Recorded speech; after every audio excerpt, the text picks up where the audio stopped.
Also academic mobility, as I said, in terms of training sessions, postgraduate thesis, a course module or a term abroad, as well as student exchange programs. We have 45 higher education institutions in Lebanon, only one public university, which includes about the Lebanese university, which includes about 40% of the students in higher education in Lebanon, and the rest, 44 institutions, about 30 of those are universities, the other are university colleges, have hundreds of such agreements with other universities within the same region as well as across the world. I know, having been at AUB for 25 years, that AUB has over 100 such agreements with universities across the globe, from the States to Japan.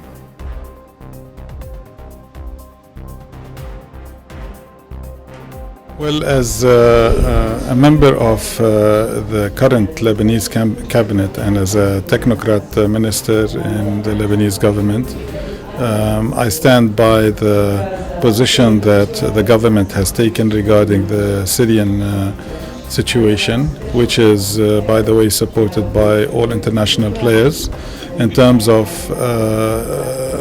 hands-off, so to speak, and waiting for the Syrians to solve the Syrian problem.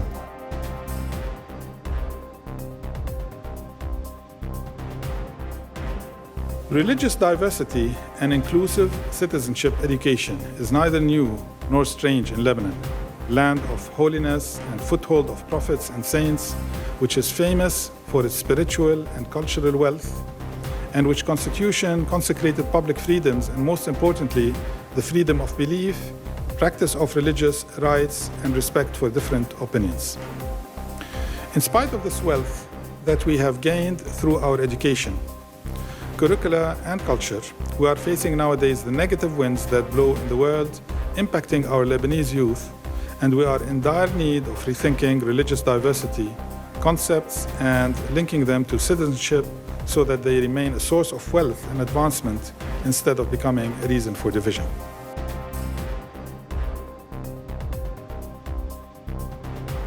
And 5, cultural diplomacy. This involves creating an environment that is enriching and inclusive rather than confrontational. Regional political systems should produce a new common vision for their countries that promote peace and tolerance among its people. Soft diplomacy should be the means to solve our regional challenges. There has been successful examples such as SkySeed, which is the King Abdullah International Center for Interreligious and Intercultural Dialogue. So I would like to conclude by stating that change process is a long-term process that starts with building the citizen. Respect for others, belief in the principles of justice, equality, and human respect, and adherence to coexistence are the cornerstones of this developmental process that require constant partnership with the public sector and civil society. We need educational systems that allow students to reach their maximum potential, not only in the area of specialization, but also as human beings that empower future generations, a system that encourages creativity and entrepreneurship, a system that can quickly adapt to variations in our rapidly changing dynamic world.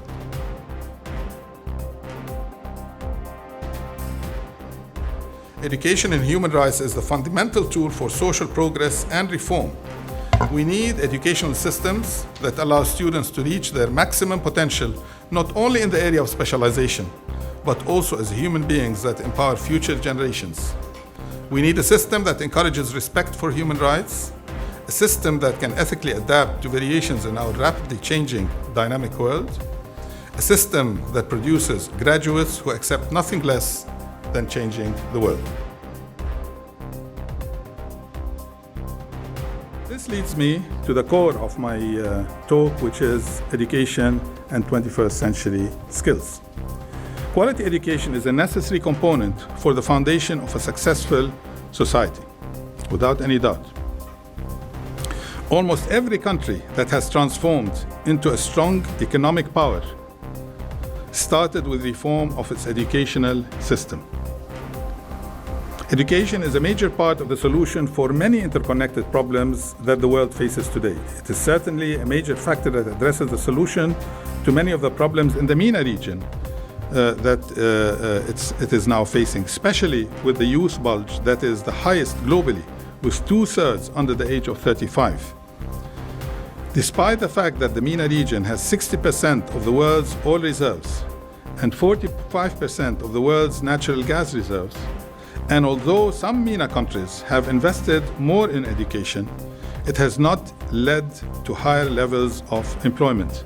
And youth unemployment is currently over 25%, which is the highest globally of any single region in the globe.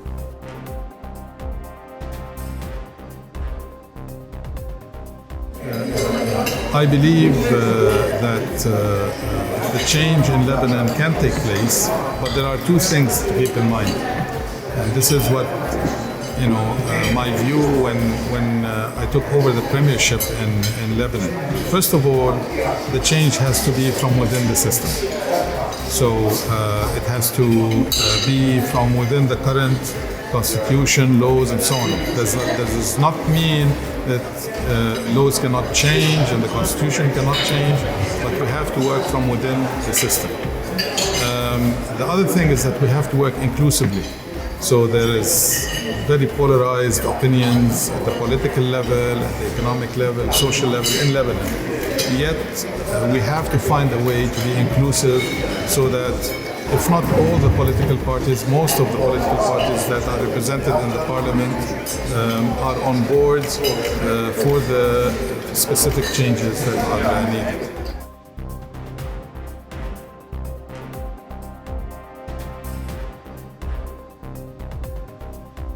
Emotional intelligence is needed for effective leaders. There is a clear correlation between the level of EQ and decision-making capabilities of leaders. The world is dehumanizing humanity. Stand on high moral grounds and be humane before anything else. Remember that self-criticism is productive and healthy, and that you cannot address your weaknesses if you won't admit you have any. Learn from your past, don't live in it, and certainly don't let your past devour your future. And finally, always have the willingness to dive prudently, and I underline prudently, into the deep side of life. Final word is that for all sad words of tongue and pen, the saddest are these: it might have been. But someone else said, it is never too late for us to become what we might have been.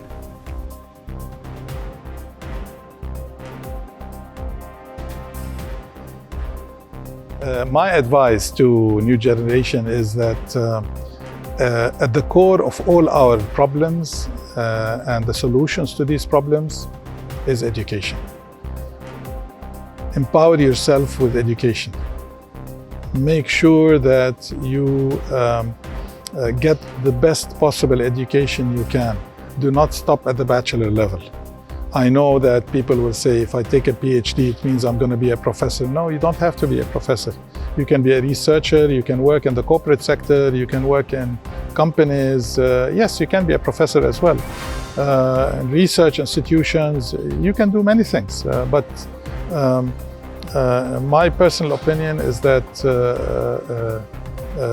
education is essential for our new generation.